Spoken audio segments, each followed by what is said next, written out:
After weeks of tension between the UK and the European Union over the distribution of vaccines, a joint statement has been issued pledging to work together to improve communications in relation to the pandemic. The statement says they want to create a win-win situation and expand vaccine supply for all citizens. It was a notably different tone to the one struck by the EU earlier today, when the Commission proposed tougher controls on the exports of vaccines based on infection and vaccination rates in the destination countries. Those plans will be presented to EU leaders tomorrow. Let's go live to Brussels for the latest with our Europe editor, Katya Adler. Huw, those talks between the EU and the UK on how to cooperate better over vaccines, they're ongoing. As you say, the joint statement tonight was positive in tone. But some EU leaders at their summit tomorrow, joined by the European Commission, will push for those tougher controls on vaccine exports, which could affect the UK. Now, they say they would never want to use those controls, but they do want to get more vaccines for the EU. A brutal third wave, desperate lockdown protests, a deadly failure so far to get vaccines into arms. EU COVID woes are deepening by the day. Angela Merkel, normally the European symbol of calm and control, suddenly U-turned today on a planned Easter lockdown under mounting political pressure. This whole business has created even more uncertainty. I deeply regret that and ask for forgiveness. Across the EU, there is growing frustration at a rollout far slower than the UK's. Some blame their government, others the European Commission. It's now on the defensive, accusing pharmaceutical company AstraZeneca of not delivering vaccines promised and demanding extra controls on vaccine exports to richer countries. If AstraZeneca had delivered exactly the number of doses which was planned, like they did in the UK, we will be today exactly at the same rate of vaccination as the UK. So we have been heavily penalised, heavily. On the other hand, you have EU governments like France or Spain that are sitting on millions of AstraZeneca jabs and not using them. I'm not sure it's millions, but that's a very good point. We need to accelerate now the campaign. We need then to make sure that member states will be able to have the logistics able to do this. And it's true that in the UK, the British government did pretty well in this first phase. The EU says it's already exported over 40 million jabs in the last 2 months, a quarter of those to the UK. Existing export controls, used once so far, allow Brussels to keep hold of vaccines made by companies that owe jabs to the EU.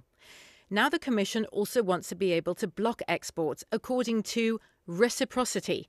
If the country in question has production facilities but doesn't send jabs to Brussels, and proportionality, if its vaccine rollout is ahead of the EU.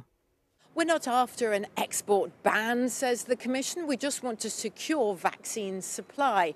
But the world outside is accusing the EU of vaccine nationalism. And not even all EU leaders are convinced about these new controls. Some worry they'll disrupt the global supply chain for vaccines, and others that it will further damage already strained post-Brexit relations with the UK.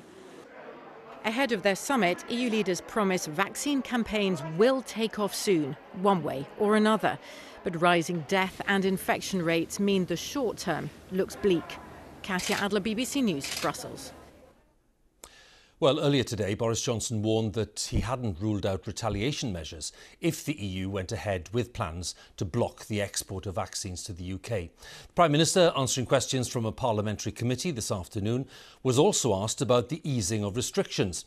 And he suggested that pub landlords could demand proof that customers had been vaccinated. Our political editor, Laura Kuenssberg, has more details. Not exactly your normal commute. Are we being greedy with our vaccines, Prime Minister? The Prime Minister leaving the House, not just for questions from the opposition, but the occasional pummelling from Parliament's senior MPs. There is a promise on both sides of the channel now to work together on the vaccine. But if that goes wrong and exports are blocked, what would he do? If British lives were at risk, do you rule out taking measured and proportionate retaliation to discourage the EU from impeding legally binding contracts for our vaccines. I think that the long-term damage done by blockades can be very considerable. You're not taking anything off the table in terms of a British response to decisions this week.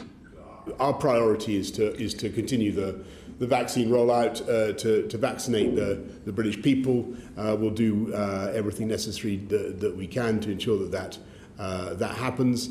With virus cases rising on the continent, MPs wanted to know, why aren't border controls being tightened further and faster now? And that has testing arrangements in place for hauliers going to France. And that has to be balanced. Technology made the exchanges more testy than normal, but the Prime Minister hinted tougher rules might come.